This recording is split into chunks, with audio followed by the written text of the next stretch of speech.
That is actually the next big thing. I want to bring this down to your advice and for entrepreneurs right now, and people who are employees in America. Of course, they're listening to this. They're excited about technology, but it's not. This hasn't been their lives so far.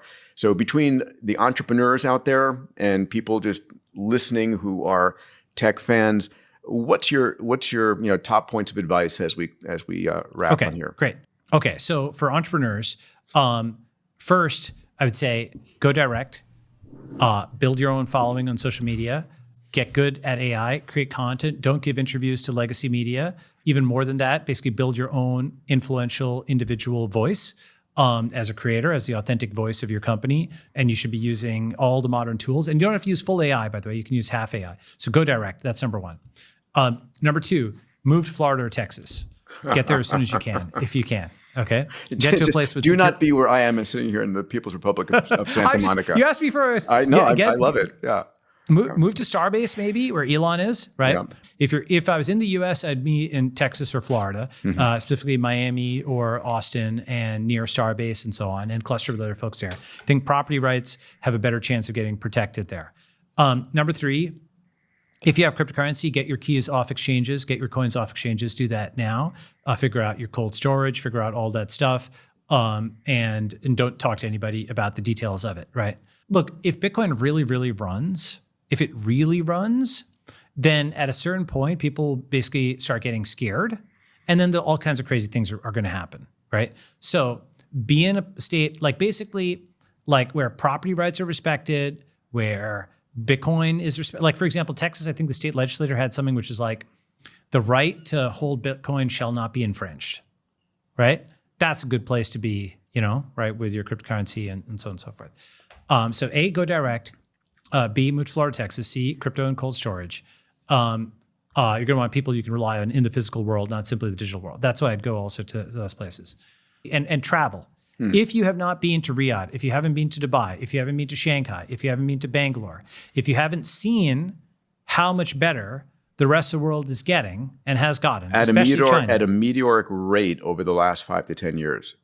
Yes, you aren't calibrated unless you've been to Shenzhen, Bangalore, Dubai, and also Riyadh, Eastern Europe, right? But Eastern Europe, Russia, India, China, and Dubai and Riyadh have radically, as you know from FII, right? Yep. You and I have both been at FII, right? So really calibrate what the world is, because movies will not show you that. The only movie that's shown rich non-Westerners in recent times is probably Crazy Rich Asians, or maybe Squid Game, right? And so they're not really showing it, right? So you have to get the on-the-ground experience. Otherwise, you're not calibrated. All right. For the general, you hit that for entrepreneurs. Much of that probably still holds for the general public as well. Let's go to the individual who's in a job in LA, in San Francisco, in Middle America. What's the most important things that they need to be thinking about? Okay. So first is, are they good at math or are they not good at math? If they are good at math, then they should get offline for a month and totally lock in, get Shyam's outlines, self-study, maybe use brilliant.org, and actually learn the details of computer science and statistics. Do whatever lead code problems they need to do, learn everything that you need to learn to actually understand how to implement gradient descent, maybe do Karpathy's stuff, do fast.ai. And then also you can learn on the crypto side of things as well if you're interested in that. There's various courses on this. Maybe I'll teach another MOOC on this. But basically, 1 month of just really all in self-study. Focus. Yeah. Focus. Get offline. It'll be there when you get back. You won't miss it. And pencil and paper, totally offline, right? So pencil and paper, coffee, quiet, focus. Basically that just can't be, can't be overstated how important that is. I think the better you can focus offline, the stronger you'll be online and vice versa, right? Okay.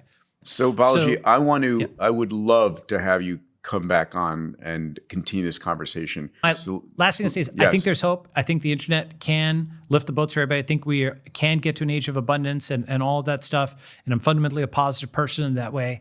And I just think we have to get through some of the whitewater that's coming up. It's going to be, if nothing else, an exciting decade ahead. So ns.com is where people find you? Yes.